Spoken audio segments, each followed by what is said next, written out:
Welcome to the 2025 Moto3 America's GP Explainer. Get ready for a thrilling recount of a weekend that was just an absolute masterclass in extreme racing. It truly tested both the absolute limits of the machines and the raw mental fortitude of the riders. We are looking at a weekend that separated the true contenders from the rest of the pack in spectacular fashion. Let's get right into the heat of Austin, Texas. Okay, let's dive into this. The true beauty of motorsport is how unpredictable chaos can suddenly transform into a perfectly executed strategy. And we saw a massive, dramatic shift this weekend. We went from a tense, incredibly unsettled Friday setup, shrouded in really tricky track conditions, straight into absolute, undeniable race dominance on Sunday. First up, the America's GP qualifying results. Let's look at setting the grid. Now, David Munoz was absolutely on fire during the session. He threw down a blistering 2-minute 14.422 on his very first flying lap to snatch pole position. I mean, that was a massive statement right out of the gate. But man, on the flip side, it was a nightmare scenario for the Japanese riders. Struggling heavily to dial in the setup, Taiyo Furusato found himself trapped way back in 17th position, while Ryusei Yamanaka just narrowly missed Q2, pushing him down to 19th.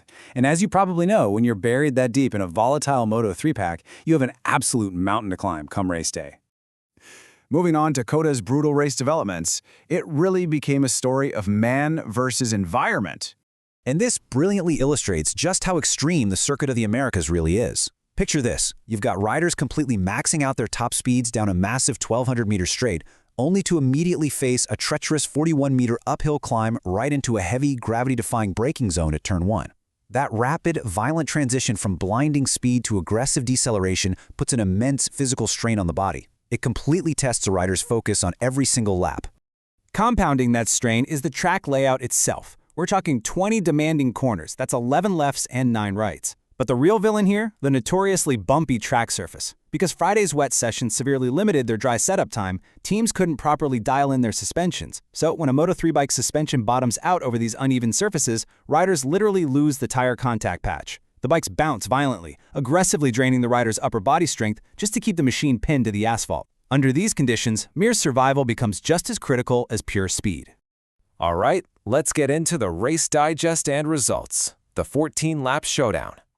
The second the lights went out, the launch just immediately dissolved into pure chaos, with this densely packed field aggressively jostling for position right up into that terrifying Turn 1 incline.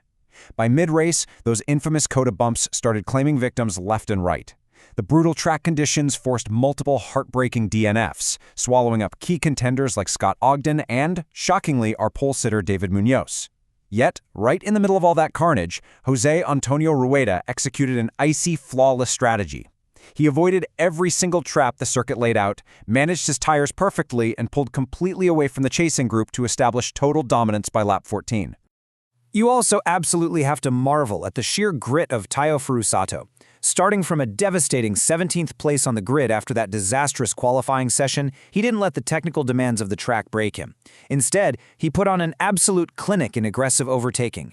While rivals were making critical errors and crashing out on the bumps, Furusato carved his way through the field, wrestling his Honda lap after lap to secure a truly spectacular 9th-place finish. That kind of relentless comeback on a circuit this unforgiving is exactly what makes this sport so incredibly captivating. So, the crucial takeaway here is Jose Antonio Rueda's absolute masterclass of a victory and KTM's overwhelming grip on the podium.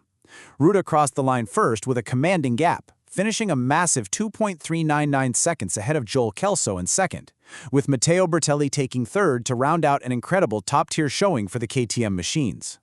With Furusato fighting all the way up to 9th and Yamanaka taking 19th, this race firmly cemented exactly who had the mechanical and psychological edge out there in Texas. Let's check out the latest point rankings and see how this is shifting the championship. In the constructors' battle, KTM is frankly just overpowering the field right now. They've racked up a massive 75 points compared to Honda's 43. Their chassis rigidity and vastly superior traction out of COTA's bumpy, slow-speed corners were the undeniable difference makers this weekend. When the track is doing literally everything in its power to throw the bike off balance, KTM's engineering allowed their riders to keep the power planted onto the tarmac. They absorbed the track's brutality far, far better than their rivals. And naturally, that mechanical advantage feeds right into the team standings. Red Bull KTM Agio is surging ahead at the top with 96 points, followed by Level Up MTA at 68 points and Leopard Racing sitting at 62. But those 96 points for Red Bull KTM Agio aren't just a reflection of raw speed. They are a huge testament to vital consistency. In a fierce championship fight, avoiding the catastrophic DNF mistakes that plagued other teams on this brutal circuit is precisely how you build a long-term title-winning campaign. So, all of this leaves us with one major question. After witnessing such absolute dominance at one of the most brutal tracks on the calendar, can anyone actually step up to challenge Jose Antonio Rueda and KTM as we head into the European leg of the 2025 season? We'll have to wait and see, but I know I can't wait to find out. Thanks for joining this explainer, and we'll catch you on the next one.